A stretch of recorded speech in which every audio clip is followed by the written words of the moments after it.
अपने आप से पूछें, अगर आलस या डर नहीं होता तो क्या मैं हार मान लेता। इससे आपको एक क्लियर हो जाएगा कि आपके अंदर काबिलियत की कमी नहीं है, बल्कि आप सिर्फ आसान रास्ता अपनाने की तलाश में हैं। एक दिन में ज्यादा से ज्यादा 3 चीजों पर फोकस करें और उस दिन सबसे पहले उन्हें पूरा करने को ही प्रायोरिटी दें। जैसा कि एक बिजनेस का रूल है कि हर रोज नए चैलेंजेस और अपॉर्चुनिटीज आती ही रहती हैं। बिजनेस भी हमारी लाइफ की तरह अनप्रेडिक्टेबल है, जिसमें कभी भी कुछ भी हो सकता है। इसके लिए सबसे पहले भरोसा रखें कि कड़ी मेहनत से इम्प्रूवमेंट हो सकती है और होगी, चाहे सिचुएशन कितनी भी मुश्किल क्यों ना हो। आपके एफर्ट्स आपको मनचाहे रिजल्ट देंगे। जितना ज्यादा आप ऐसे काम करते हैं जो आपको डिस्कम्फर्ट करते हैं, आप डिस्कम्फर्ट के साथ उतने ही ज्यादा कंफर्टेबल हो जाते हैं। जिम कॉलिंस भी अपनी बुक ग्रेट बाय चॉइस में इस स्ट्रेटेजी को यूज करके प्रोडक्टिविटी बढ़ाने के लिए कहते हैं। फोर्ड मोटर कंपनी के फाउंडर हेनरी फोर्ड अपनी कार प्रोडक्शन में करते थे। कार की पॉपुलैरिटी को देखते हुए कई कंपनी मार्केट में आई, लेकिन टाइम के साथ वो सभी मार्केट से गायब हो गए। इसका मेन रीजन ये था कि वो फैक्ट्री असेंबली लाइन को ठीक से बैचिंग नहीं कर पाए और हेनरी फोर्ड इस काम को करने में एक्सपर्ट थे।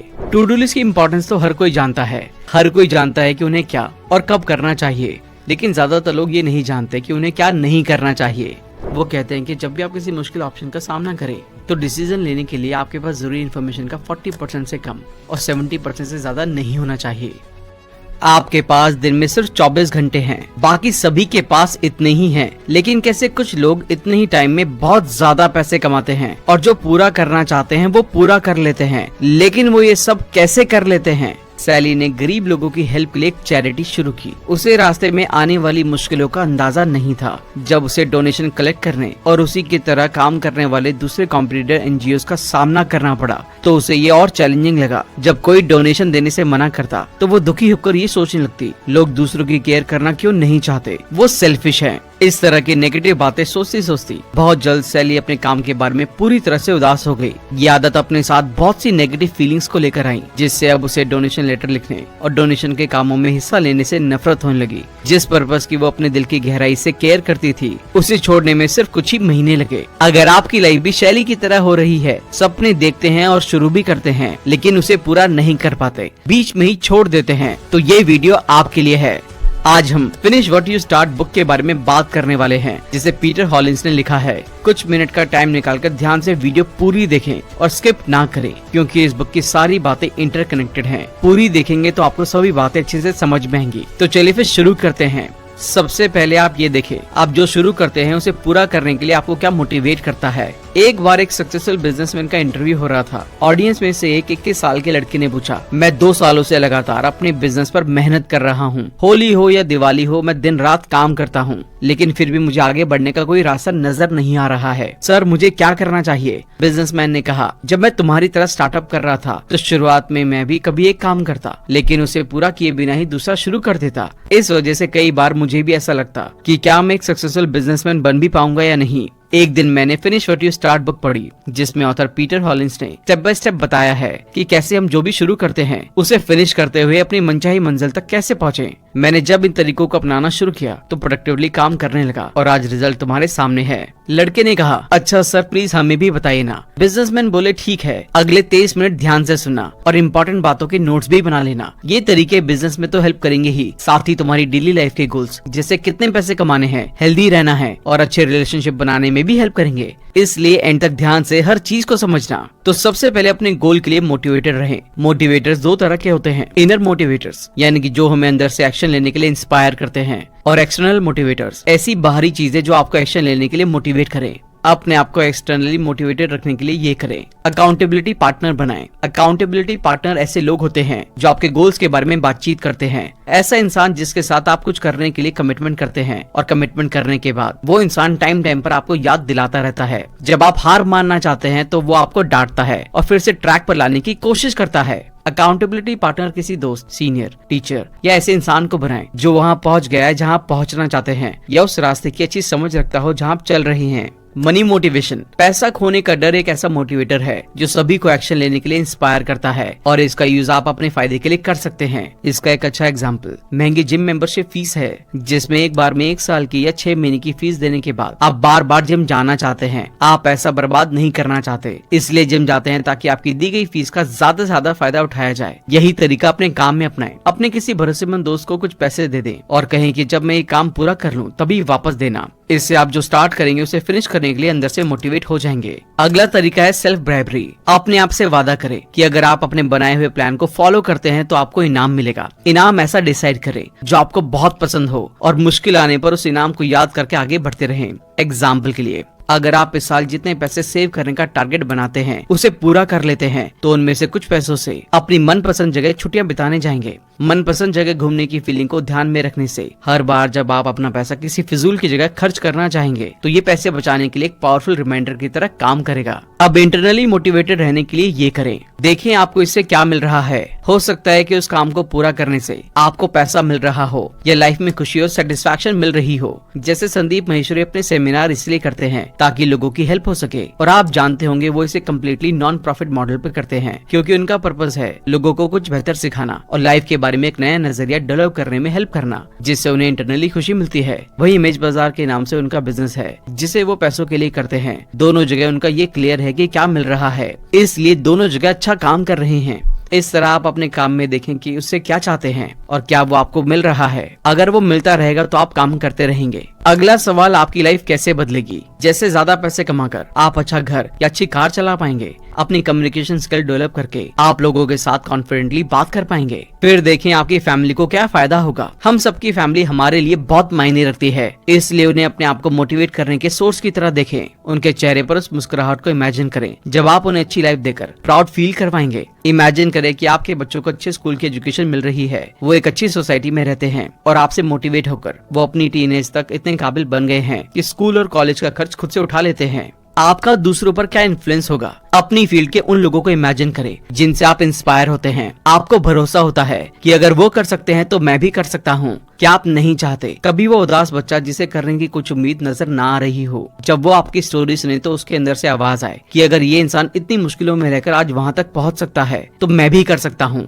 मैं सर एपीजे अब्दुल कलाम की बायोग्राफी यूट्यूब पर सुन रहा था। वो कहते हैं, मेरे हर मुश्किल प्रोजेक्ट को पूरा करने का एक पर्पस ये भी था कि कोई उदास बच्चा जिसे कुछ करने की उम्मीद नजर नहीं आ रही हो, जब वो मेरे बारे में जाने तो अपने ऊपर भरोसा कर सके कि अगर एक अखबार बेचने वाला मामूली सा लड़का इतना बड़ा साइंटिस्ट और देश का प्रेसिडेंट बन सकता है तो मैं भी कर सकता हूँ। अपनी सक्सेस से सिर्फ आप अपने लिए ही नहीं बल्कि उन लोगों की भी उम्मीद बनते हैं जो आपके जैसे हालात में हैं और कुछ करना चाहते हैं। अमीर बनकर ही आप गरीब लोगों की हेल्प कर पाएंगे, जिससे अपनी लाइफ को तो अच्छी तरह से जिएंगे, साथ ही साथ जरूरतमंद लोगों की हेल्प कर पाएंगे। आप कैसा फील करेंगे। इमेजिन करें कि अपने गोल को अचीव करने के बाद आप कैसा फील करेंगे। ये पॉजिटिव फीलिंग आपको काम को पूरा करने के लिए मोटिवेट करेंगी। अपने बड़े सपने को छोटा बनाएं। अपने बड़े गोल्स को छोटे छोटे हिस्सों में बांट लें, जैसे 1 साल के गोल्स को महीनों और फिर उन्हें हफ्ते और दिन के गोल में बांट लें। फिर हर दिन के गोल को पूरा करने में लग जाएं। हर रोज अपनी तरफ से 100% देने से आप अंदर से मोटिवेटेड फील करेंगे कि हाँ, मैं अपने बड़े गोल की तरफ बढ़ रहा हूँ। अगला स्टेप है अपना मैनिफेस्टो क्रिएट करें। हर कंपनी का एक मैनिफेस्टो होता है। वो अगले साल क्या क्या करने वाले हैं, किन गोल्स पर काम करेंगे, प्रॉफिट बढ़ाने के लिए क्या क्या चीजें इंप्रूव करेंगे, क्या नई चीज ऐड करेंगे, किन पुरानी चीजों को हटाएंगे। मैनिफेस्टो या रोड मैप क्लियर होने से वो पूरे साल खुलकर एक्शन ले पाते हैं और टारगेट्स को अचीव करते हैं। इसी तरह इलेक्शन में हर पार्टी का एक मैनिफेस्टो होता है। वो आपको बताते हैं कि अगले 5 साल में जनता के लिए क्या क्या करने वाले हैं, तभी आप उन्हें वोट देकर जिताते हैं। सोचे जिस पार्टी का मैनिफेस्टो ही ना हो, क्या आप उसे वोट देंगे? नहीं, और ना ही वो कभी जीत पाएगी। इसी तरह आपकी लाइफ का भी एक मैनिफेस्टो होना चाहिए कि अगले कुछ सालों में कहां पहुंचना चाहते हैं और क्या क्या करना चाहते हैं। इसके लिए इन 3 रूल्स को फॉलो करें। रूल नंबर 1, खुद को इवैल्यूएट करें। अपने आप से पूछें, अगर आलस या डर नहीं होता तो क्या मैं हार मान लेता। इससे आपको एक क्लियर हो जाएगा कि आपके अंदर काबिलियत की कमी नहीं है, बल्कि आप सिर्फ आसान रास्ता अपनाने की तलाश में हैं। ब्रूस ली कहते हैं, preparation for tomorrow is a hard work today. आपको कल की अच्छी तैयारी के लिए आज हार्ड वर्क करना ही होगा। इसका कोई सब्स्टिट्यूट नहीं है। मान लीजिए आपका गोल 1 महीने में अपने कस्टमर को कुछ प्रोडक्ट देकर एक अमाउंट कमाना है। जब आप ग्राउंड लेवल पर काम करना शुरू करते हैं तो ये मुश्किल लगता है। आप खुद को डिमोटिवेटेड होते हुए पाते हैं और काम करना बंद करना चाहते हैं या कुछ दिनों की छुट्टी लेना चाहते हैं। तो छोड़ने से पहले अपने आप से पूछें, क्या मैं सिर्फ आलसी हो रहा हूँ?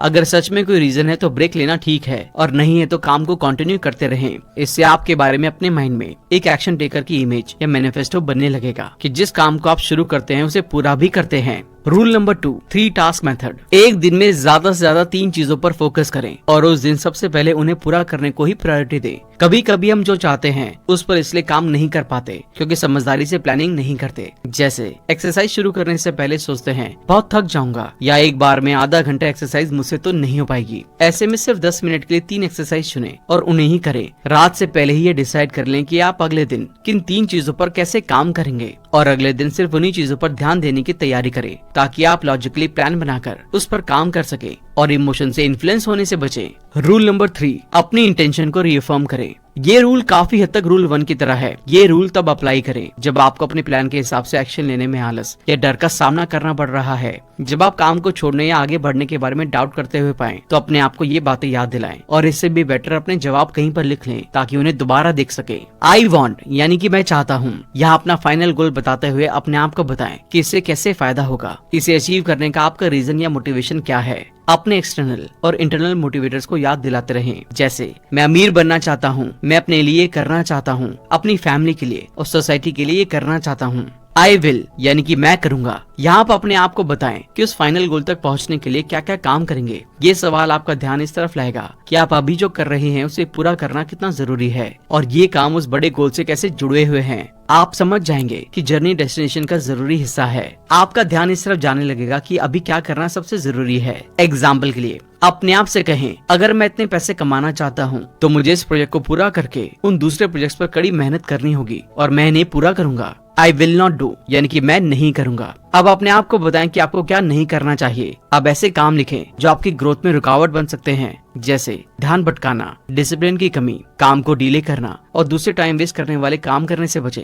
अपने आप से कुछ ऐसा कहें, मैं अमीर बनना चाहता हूँ इसलिए मैं सोशल मीडिया पर बेकार कंटेंट में अपना टाइम खराब नहीं करूंगा और अपने प्रोजेक्ट्स पर काम करने को प्रायोरिटी दूंगा। अब आपको फॉलो थ्रू माइंडसेट डेवलप करना होगा। फॉलो थ्रू या सक्सेस माइंडसेट हमारी सिचुएशन और प्रॉब्लम को इमेजिन करने और उनसे डील करने का एक तरीका है। जेराल्ड अपना खुद का बिजनेस शुरू करना चाहते थे। जब उन्होंने सच में अपना बिजनेस शुरू किया तो कई मुश्किलों का सामना करना पड़ा जिससे वो डरने लगे। एग्जाम्पल के लिए उन्हें एक प्रोजेक्ट में इन्वेस्टमेंट करना था, लेकिन ये सोचकर डर गए कि वो अपना पैसा खो सकते हैं। इस डर ने जेराल्ड को अनकंफर्टेबल कर दिया। एक और चीज जिससे वो इन्वेस्टमेंट करने से बच रहे थे वो थी अपनी हॉबी या लाइबिलिटी की चीजों पर पहले खर्च करना, जिस वजह से उनके पास अपने स्टार्टअप के लिए ज्यादा पैसा नहीं बच पा रहा था। जैसा कि एक बिजनेस का रूल है कि हर रोज नए चैलेंजेस और अपॉर्चुनिटीज आती ही रहती हैं। बिजनेस भी हमारी लाइफ की तरह अनप्रेडिक्टेबल है जिसमें कभी भी कुछ भी हो सकता है। जेराल्ड इस सच्चाई को नहीं समझ पाए और नई चीजों को अपनाने के बजाय उनसे डरने और घबराने लगे। कुछ ही हफ्तों के बाद उन्होंने डिसीजन लिया कि एक बिजनेसमैन बनना उनकी पर्सनैलिटी को सूट नहीं करता। इसलिए उन्होंने अपनी सपनों की कंपनी शुरू करने के बजाय वो अपनी उस पुरानी जॉब में वापस आ गए क्योंकि ये उनके लिए कंफर्टेबल थी, जिसका रिजल्ट ये हुआ कि वो कभी भी बहुत ज्यादा पैसे कमाने और बिजनेसमैन बनने के सपने तक नहीं पहुंच सके। ऐसा इसलिए हुआ क्योंकि जेराल्ड का माइंडसेट नेगेटिव था। उन्होंने आने वाली मुश्किलों या डिस्कम्फर्ट से डील करने या ऐसे सैक्रिफाइस करने को इग्नोर किया जो उनके सपनों के लिए जरूरी थे लेकिन कंफर्टेबल नहीं लग रहे थे। अगर जेराल्ड का माइंडसेट पॉजिटिव या ऑप्टिमिस्टिक होता तो वो सक्सेसफुल हो सकते थे, लेकिन अपने नेगेटिव माइंडसेट के कारण वो रास्ते में आने वाली मुश्किलों को गलत तरीके से देखने लगे, जिससे सक्सेस की कोई उम्मीद नहीं रह गई। जेराल्ड को और आपको भी इस तरह की सिचुएशन में सक्सेसफुल होने के लिए इस तरह के माइंडसेट को अपनाना चाहिए। Mindset 1, it's worthwhile mindset. इसके लिए सबसे पहले भरोसा रखें कि कड़ी मेहनत से इम्प्रूवमेंट हो सकती है और होगी, चाहे सिचुएशन कितनी भी मुश्किल क्यों ना हो। आपके एफर्ट्स आपको मनचाहे रिजल्ट देंगे। खुद पर विश्वास करें कि आप भी दूसरों की तरह अच्छे हैं। अपनी स्किल्स और अपॉर्चुनिटीज पर भरोसा रखें। अपने ऐसे बिलीव्स को मजबूत करें जो आपको अपना काम पूरा करने के लिए मोटिवेट करते हैं। जैसे किसी बिजनेस मीटिंग में आपके पास भी क्लाइंट को हैंडल करने की उतनी स्किल है जितनी ऑफिस के बाकी सक्सेसफुल लोगों के पास है। Mindset 2, comfort with discomfort. इस सच्चाई को मानकर चले कि आपकी सक्सेस की जर्नी कभी कभी बहुत ज्यादा अनकंफर्टेबल हो जाएगी, इसलिए आपको डिस्कम्फर्ट के साथ कंफर्ट होने की जरूरत है। नई और अनजान सिचुएशन आने पर भी काम करते रहना कभी भी कंफर्टेबल नहीं होता, क्योंकि ये आपको ऐसे काम करने के लिए कहता है जो आपके लिए अननोन और नए हैं। कभी हार ना मानने के लिए आपको डिस्कम्फर्ट की फीलिंग से बचकर उसके पॉजिटिव एस्पेक्ट पर ध्यान देना होगा कि उसमें क्या है जो आपको गोल के करीब ले जा सकता है। जितना ज्यादा आप ऐसे काम करते हैं जो आपको डिस्कम्फर्ट करते हैं, आप डिस्कम्फर्ट के साथ उतने ही ज्यादा कंफर्टेबल हो जाते हैं। ऐसा करते रहने से आप पाएंगे कि डिस्कम्फर्ट एक टेम्परेरी फीलिंग है जो सिचुएशन का सामना करने के साथ ही कुछ टाइम में दूर हो जाती है। हिम्मत से उसका सामना करने से आपका मन डिस्कम्फर्ट से डरना बंद कर देगा और आपको ये फील होगा कि डिस्कम्फर्ट की फीलिंग आपको चोट नहीं पहुंचाती बल्कि सिखाकर पहले से ज्यादा मजबूत बनाती है। Mindset 3, allow learning mindset. Best selling book Chicken Soup for the Soul के ऑथर जैक कैनफील्ड की बुक पब्लिश होने से से पहले 144 बार रिजेक्ट की गई थी। जब जैक ने पब्लिशर से कहा कि वो इसके पब्लिश होने के पहले 18 महीनों में 1.5 मिलियन यानी कि 15 लाख कॉपीज बेचना चाहते हैं, तो पब्लिशर ने हंसते हुए कहा कि इसकी 20,000 कॉपी भी बेच लो तो तुम्हारी किस्मत अच्छी होगी। लेकिन जैक कैनफील्ड रिजेक्शन और फेलियर से नहीं डरे, बल्कि उनसे सीखते हुए काम करते हुए, और इस बुक की अमेरिका में 8 मिलियन से ज्यादा और दुनिया भर में 10 मिलियन से ज्यादा कॉपी बिकी। कैनफील्ड का बुक ब्रांड अब $1 बिलियन का बन चुका है। आप भी इसी तरह सीखते सीखते आगे बढ़ने का माइंडसेट डेवलप करें। इसके लिए अपने आप से पूछें, मैं इससे क्या सीख सकता हूँ। इससे हमारे अंदर नॉलेज की प्यास पैदा होती है। हम एक्साइटेड होकर ये देखने की कोशिश करने लगते हैं कि इस एफर्ट से फाइनल रिजल्ट कैसा मिलेगा और वो मिलने के बाद मुझे कितना अच्छा फील होगा। आप अपनी सक्सेस को एक्सपीरियंस करेंगे, जिससे मोटिवेट होकर आप अपने काम को पूरा करने में फिर से लग जाएंगे। Mindset 4, stress free mindset. Stress इस बात पर असर डालता है कि आप में कितनी विल पावर और सेल्फ कंट्रोल है। हो सकता है कि आपने अब तक इसे नोटिस ना किया हो, लेकिन ये जरूर फील किया होगा कि जब आप स्ट्रेस और परेशान होते हैं तो थका हुआ फील करते हैं और कम काम कर पाते हैं। एक ऑस्ट्रेलियन स्टडी से पता चला है कि जो स्टूडेंट अपने एग्जाम को लेकर परेशान थे, उन्होंने अच्छा खाना, अच्छी नींद और एक्सरसाइज जैसी हेल्दी हैबिट्स को इग्नोर किया। इसकी बजाय ज्यादा स्मोकिंग करते, कैफीन कंज्यूम करते और अपनी फीलिंग को कंट्रोल करने में स्ट्रगल कर रहे थे और अपनी केयर और कमिटमेंट पर ध्यान कम देते थे। MS धोनी मुश्किल सिचुएशन में भी कूल रहते हैं और सोचते हैं कि इसे ठीक करने के लिए क्या किया जा सकता है। सोचने के बाद उस पर काम करना शुरू कर देते हैं, जिससे स्ट्रेस अपने आप दूर होने लगता है। और इस स्ट्रेस फ्री माइंडसेट का ही रिजल्ट है कि आज वो यहाँ है। अब हम प्रोक्रेस्टिनेशन के बारे में बात करेंगे। इतना करने के बाद अब हमें अपनी प्रोक्रेस्टिनेशन की हैबिट पर काम करना होगा। चलो मैं आपको 2 दोस्तों की कहानी से इसे समझाता हूँ, जो फ्रीलांसिंग का काम करती थी। शैली के पास एक कोडिंग का एक बड़ा प्रोजेक्ट आया, जिसकी टाइम लिमिट 1 हफ्ते की थी। वो जानते हैं कि इसको पूरा करने के लिए उसे हर दिन 15 पेज का कोड पूरा करना होगा। लेकिन जब काम करने की बात आती है तो वो आलस के कारण काम को टाल देती है। अपने पिछले दिन के काम को रिकवर करने के लिए अगले दिन 30 पेज कोडिंग की प्लानिंग की, लेकिन क्योंकि उसकी कैपेसिटी सिर्फ दिन के 15 से 20 पेज कोडिंग करने की थी, इसलिए अगले दिन भी वो 30 पेज नहीं लिख सकी। इसलिए उसने अगले दिन भी इसे टाल दिया, जिससे अब उसे 45 पेजेस लिखने थे। अब वो काम पूरा करने का कोई शॉर्टकट ढूंढने लगी। किस्मत से मिल भी गया। सिर्फ 3 दिनों में 7 दिनों का काम पूरा कर लिया, लेकिन जल्दबाजी के कारण उसमें कई गलतियां थी, जिस वजह से क्लाइंट ने उस प्रोजेक्ट को अप्रूव नहीं किया और उस कस्टमर ने दोबारा से कोई भी प्रोजेक्ट शैली को करने को नहीं दिया। दूसरा एग्जांपल है मिशेल का। मिशेल भी सेम प्रोजेक्ट पर काम कर रही थी। शैली के अपोजिट मिशेल समझती थी कि उसकी स्ट्रेंथ और वीकनेस क्या है। अपने स्किल के अकॉर्डिंग वो उस बड़े से प्रोजेक्ट को उतने छोटे छोटे हिस्सों में बांट लेती है जिसे मैनेज कर सके और अपने हर दिन डिसाइड किए हुए हिस्से पर काम करने लगती है। शैली की तरह भी वो एक दिन में 15 पेज कोड लिख सकती थी, इसलिए उसने हर रोज इतना करने पर फोकस किया, जिससे कभी कभी वो ज्यादा भी करने लगी। और हर दिन के गोल को पूरा करने के बाद वो अपने आप को छोटे छोटे रिवॉर्ड्स देती, जैसे दोस्तों के साथ थोड़ा हैंग आउट करना, गेम खेलना, अपनी पसंद की चीजें खाना। हफ्ते के एंड में उसने बिना किसी गलती के कोड लिखकर पूरा प्रोजेक्ट क्लाइंट को भेज दिया। क्लाइंट ने उसे पूरी पेमेंट की, अच्छी रेटिंग दी और 2 दूसरे क्लाइंट का रेफरेंस भी दिया। और सबसे अच्छी बात, वो उसके परमानेंट कस्टमर बन गए, यानी कि मिशेल को एक परमानेंट सोर्स ऑफ इनकम मिल गया। दोनों की स्किल और बाकी चीजें सेम थी, बस दोनों के बीच डिफरेंस ये है कि मिशेल अपने प्रोजेक्ट में प्रोक्रेस्टिनेशन ना करने और फोकस से काम करने की वजह से सक्सेसफुल रही। प्रोक्रेस्टिनेशन को खत्म करने में इन 2 तरीकों ने मिशेल की काफी हेल्प की। Temptation bundling. University of Pennsylvania में रिसर्चर मिल्कमैन ने इसे स्टूडेंट के साथ किया। उन्होंने बच्चों के प्रेजेंट बिहेवियर को वैसा बनाने की तरफ ध्यान दिया जिससे उनके फ्यूचर के गोल्स पूरे होते हुए दिख रहे हों। ऐसा करने से उन्होंने एक पॉजिटिव लेकिन मुश्किल लगने वाला बिहेवियर या आदत को करते हुए अच्छा फील करने के लिए कहा, जैसे वर्कआउट को अपनी आदत बनाने के लिए वर्कआउट करते टाइम अपनी फेवरेट चीजें खाएं, टीवी देखते टाइम वर्कआउट करें या वर्कआउट करते करते अपने फेवरेट गाने सुने। इस तरह वो उस काम को करते हुए तो अच्छा फील करने लगे और अंदर से मोटिवेटेड रहने लगे। अगर आपको किसी काम से दुख होता है तो आप सारा मोटिवेशन खो देंगे और काम टाल देंगे। इसलिए अपने बड़े गोल को छोटे मनपसंद काम के साथ करते हुए आगे बढ़े। आसान शब्दों में कहें तो अपने बड़े गोल के लिए ऐसे छोटे छोटे काम ढूंढे जिनसे इंस्टेंट प्लेजर मिले। मिल्कमैन ने पाया कि 51% बच्चे इस तरीके के साथ एक्सरसाइज करने में इंटरेस्टेड थे।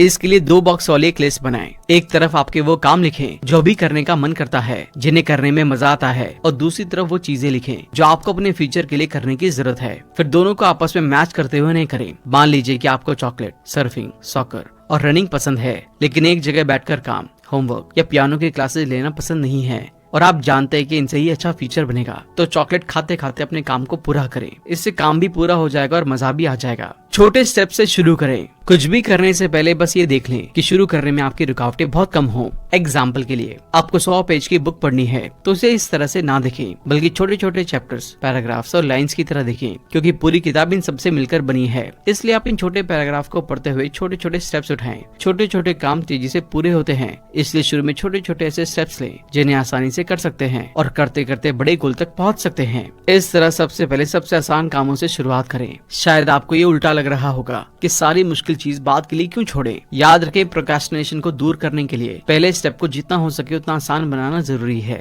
ऐसा करके आप अपने आप को मोटिवेट करते हैं और अपने मन को ये साबित कर देते हैं कि इसे और इस तरह के दूसरे कामों को आसानी से कर सकते हैं। ऐसा करते करते जब आप मुश्किल कामों तक पहुंचते हैं तब तक वो आपके दिमाग को ज्यादा अचीवेबल और आसान लगने लगेंगे, क्योंकि आपका दिमाग पहले से ही जैसे बहुत काम कर चुका होगा। अब आपको रिस्क को कंसीडर करके चलना होगा। ये सोचे कि क्या गलत हो सकता है। ये सबसे सक्सेसफुल लोगों में से एक बिल गेट्स भी करते हैं। जिम कॉलिंस भी अपनी बुक ग्रेट बाय चॉइस में इस स्ट्रेटेजी को यूज करके प्रोडक्टिविटी बढ़ाने के लिए कहते हैं। बुक में वो बताते हैं कि कैसे बिल गेट्स जैसे लोग लगातार इस बात को लेकर भी सीरियस रहते हैं कि क्या गलत हो सकता है। हमेशा सबसे बुरे से बचने की कोशिश में इन लोगों ने सच में बहुत कड़ी मेहनत की। सबसे खराब रिजल्ट से बचने के लिए वो हमेशा अपनी प्लानिंग पर ध्यान देते हैं, जिससे डर उन्हें मोटिवेट करता है और काम को टालने से रोकता है। आप भी इस तरह थोड़े सीरियस हो जाएं और सवाल करना शुरू करें कि क्या गलत हो सकता है। कुछ चैलेंजेस या मुश्किलों से बचने के लिए छोटी छोटी प्लानिंग बनाएं और काम करें। क्या गलत हो सकता है, इसके बारे में सोचना आपको ज्यादा प्रोडक्टिव बनाता है, क्योंकि आप इस टाइम डरे हुए और बहुत ज्यादा अलर्ट होकर काम करते हैं। अपने आप से पूछें कि अगर आप इस टाइम एक्शन लेने में देरी करते हैं तो आपको कैसे नुकसान हो सकता है।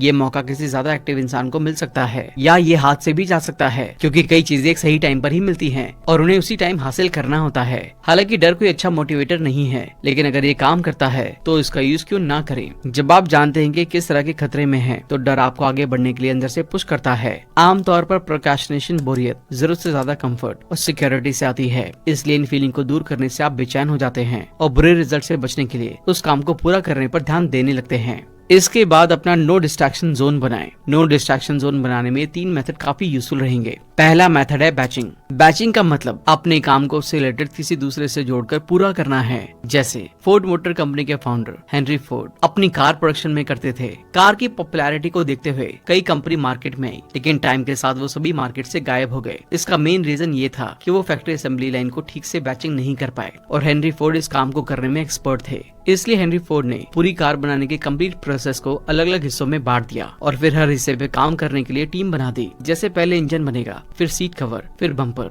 और इस तरह कई दूसरे पार्ट्स। ये तरीका एक पूरे प्रोसेस को ठीक से ऑर्गेनाइज करता है और काम के बीच में एक को पूरा किए बिना एक से दूसरे पर स्विच होने से रोकता है। इससे वर्कर्स को अपने काम में स्पेशलिस्ट बने और इम्प्रूवमेंट करने की फ्रीडम मिली, जिससे गलतियां कम होने लगी और आने वाली मुश्किलें आसानी से सॉल्व होने लगी, क्योंकि इससे वर्कर्स को हाथ में ले गए काम के लिए जरूरत से ज्यादा सोचने की जरूरत नहीं होती थी। और इस वजह से फोर्ड ऑटोमोबाइल प्रोडक्शन और आउटपुट आसमान छूने लगी और अपने मार्केट पर टॉप पर आ गई।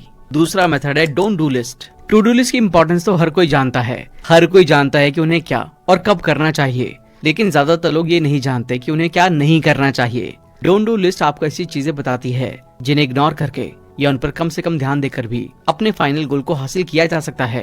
अपनी डोंट डू लिस्ट में 2 चीजों को शामिल करें।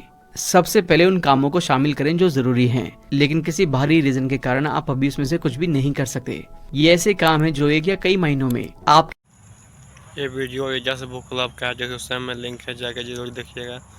बहुत ही अच्छी वीडियो बनाते हैं और इस वीडियो में जैसा कि बताया गया था कि हर व्यक्ति पास 24 ही आवर्स होता है, उसी में वह कोई कामयाब और कोई गरीब ही क्यों रह जाता है। या इसलिए होता है क्योंकि जो इंसान जितना अपने कामों को सही यूज़ करता है उसके पास उतना ही टाइम होता है। इसलिए अपने टाइम को फालतू ना वेस्ट करें। ये समय एक बार चल जाने के बाद वापस नहीं आता है। और इस वीडियो में जैसा कि बताया गया था कि आप इस बातों को अप्लाई करके आप कोई भी काम को बहुत ही देर तक कर सकते हैं। ये बात बिल्कुल भी सही है।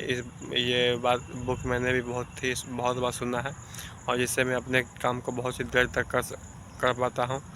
और आप चाहे तो डोमोरो का भी यूज़ कर सकते हैं। अगर आप इसके बारे में आपको नहीं पता, यूट्यूब पर सर्च कर लीजिए, आपको मिल जाएगा। और जितने भी बातें बताए गए थे वो बिल्कुल सही है। आप जरूर अप्लाई करिएगा। धन्यवाद।